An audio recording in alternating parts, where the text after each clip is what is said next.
Mark English. लेखक doctor Sandeep श्रोत्री. वाचक स्वर डॉक्टर अदिती काळमेघ. डेव्हिड शार्पचा मृत्यू, अर्थाचा अनर्थ. माउंट एव्हरेस्टच नव्हे तर संपूर्ण हिमालयामध्ये अनेक उंच शिखरांवर जगभरातील गिर्यारोहण संस्थांच्या मोहिमा चालू असतात. गिर्यारोहण हा एक आव्हानात्मक क्रीडा प्रकार आहे. शिखरावर पोहोचणं हे आव्हान असतं, परंतु त्याचवेळी शिखरावरून खाली सुखरूप परत येणं हे त्याहीपेक्षा मोठं आव्हान गिर्यारोहकांपुढे असतं.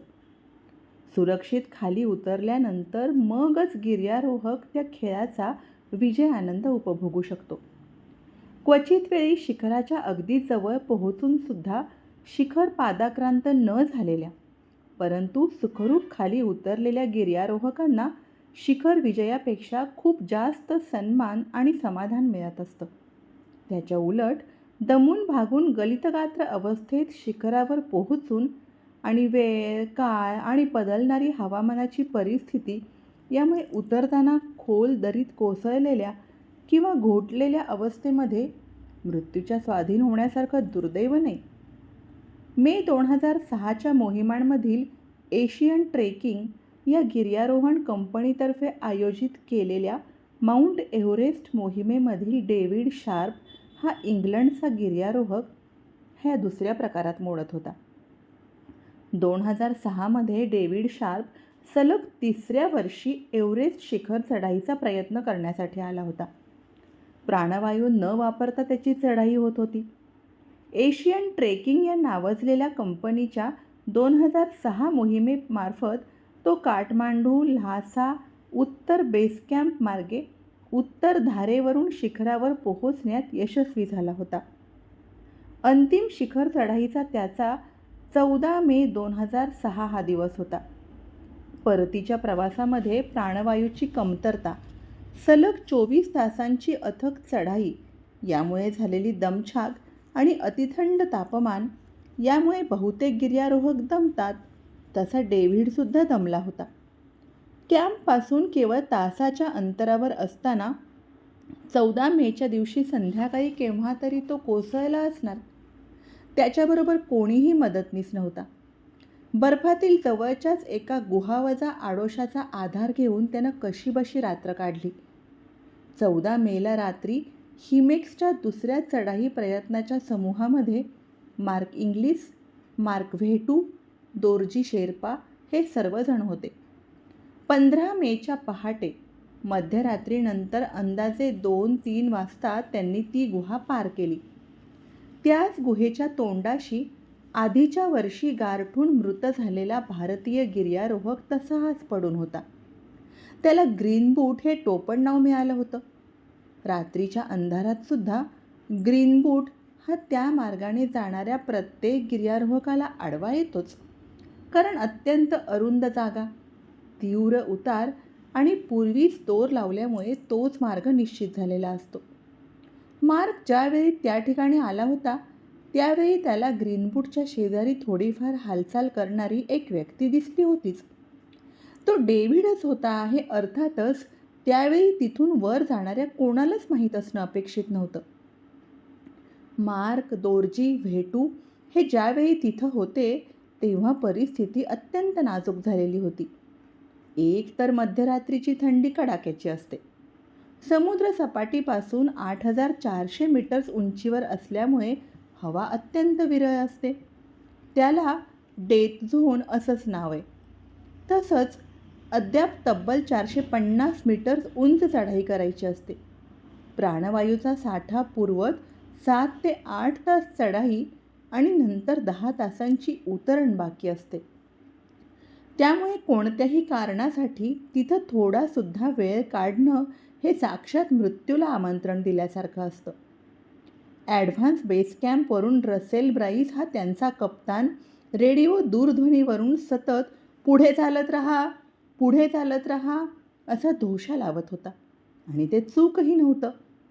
परतीच्या वाटेवर असताना पुन्हा मृतप्राय अवस्थेत असलेला डेव्हिड त्यांना दिसला होता. त्यावेळी त्याचे दोन्ही हातमोजे फाटलेले होते, प्राणवायू संपलेला होता. दोन्ही हात, दोन्ही पाय आणि नाकसुद्धा काळं पडलं होतं. मार्कच्या मागून येणाऱ्या काही शेर्पांनी त्याला मदत करण्याचा प्रयत्न केला. आदल्या दिवशी सुद्धा केला होता. एव्हरेस्ट नो एक्सपिरियन्स रिक्वायर्ड या डॉक्युमेंटरीच्या चित्रीकरणासाठी आलेल्या हिमेक्स कंपनीच्या छायाचित्रकारांनी तसेच डोक्यावर कॅमेरा लावणाऱ्या शेर्पांनी डेव्हिड शार्पचे अखेरचे काही क्षण टिपलेले आहेत. त्यामध्ये तो खूप दमलोय, आता विश्रांती घेऊ द्या अशी विनवणी करताना दिसतो. मार्क इंग्लिस अर्थातच त्या वर्षीचा सर्वात प्रसिद्ध असणारा गिर्यारोहक होता. त्याच्याशी बोलण्यासाठी प्रसारमाध्यमांचे प्रतिनिधी धडपडत होते. काठमांडूमध्ये तो ज्यावेळी एव्हरेस्ट दिग्विजय करून परतला त्यावेळी डेव्हिड शार्पच्या मृत्यूची बातमी जगभर झालेली होती. प्रसारमाध्यमांनी मार्कला डेव्हिडबद्दल विचारल्यानंतर मार्क सहजच त्यांना वस्तुस्थिती सांगू लागला. प्रसारमाध्यमांनी त्यातील काही विशिष्ट विधानं उचलून त्यांचा विपरीत अर्थ लावत मार्क, रसेल आणि एकूणच एव्हरेस्ट मॅनियावर टीका करायला सुरुवात केली. 2 दिवसांच्या प्रवासानंतर मार्क न्यूझीलंडमध्ये पोहोचला तोपर्यंत जगभरातून टीकेचा भडीमार त्याच्यावर चालू झाला होता. त्याच्या स्वतःच्या शारीरिक स्थितीचं वर्णन यापूर्वी सांगितलेलं आहेच. त्यातच माध्यमांच्या या टीकेमुळे मानसिक त्रास खूप झाला. तो अक्षरशः अनेक वेळा रडला.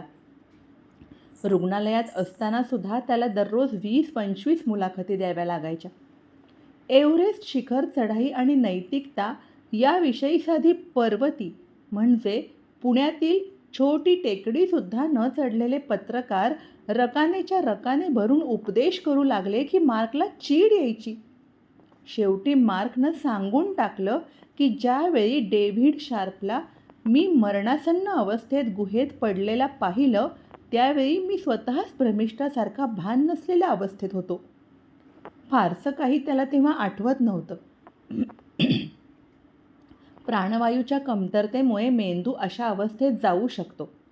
त्याच्या दृष्टीने तो कसाबसा शिखरापर्यंत पोहोचू शकला तरी नशीब एवढंच त्याला आठवत होतं. ते सोडून त्याचवेळी अंदाजे 40 जण त्या मार्गावर डेव्हिडच्या शेजारून पुढे गेले होते. पण त्यांच्यात आणि मार्कमध्ये महत्त्वाचा फरक होता.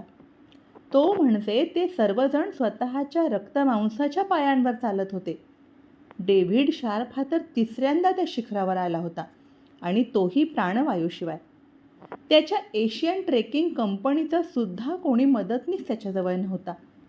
त्यानेच एशियन ट्रेकिंगला ॲडव्हान्स बेस कॅम्पपर्यंतच मदत देण्यासाठी सांगितलं होतं. त्या पुढील चढाई तो एकटा स्वतःच्या जबाबदारीवर पूर्ण करणार होता. अगदी कोणी मदतनीस शेर्पा किंवा कृत्रिम प्राणवायू यांच्याशिवाय. इंग्लंडमधील एका शाळेत तो शिक्षक होता, पण सच्चा गिर्यारोहक, अत्यंत धाडसी आणि चिकाटीचा. पण डेथ झोनमधील विपरीत हवामानापुढे कोणाचं कसं चालेल? डेव्हिडला त्याची शिक्षा भोगावीच लागली. 15 मे 2006च्या दिवशी सकाळी दोर्जी शेर्पाने शिखरावरून उतरत असताना जेव्हा डेव्हिडची हालत बघितली त्यावेळी तो वाचणार नाही याची खात्री त्याला वाटली होती. रसेलला त्यावेळी त्यांनी कळवलं. रसेल लगेचच एशियन ट्रेकिंगचा नेता जॉर्जकडे गेला आणि त्याला त्याच्या शिखर चढाईच्या प्रयत्नामध्ये असलेल्या गिर्यारोहकांपैकी कोणी बेपत्ता आहे का, संपर्कहीन आहे का असं विचारलं. पण त्यालाही काही कल्पना नव्हती. त्याने रेडिओ दूरध्वनीवरून शिखर आणि कॅम्प 4 वरील गिर्यारोहकांशी संपर्क केला. त्यानंतर मगच त्या गुहेमध्ये अडकलेला गिर्यारोहक म्हणजे डेव्हिड शार्प आहे हे सर्वांना समजलं.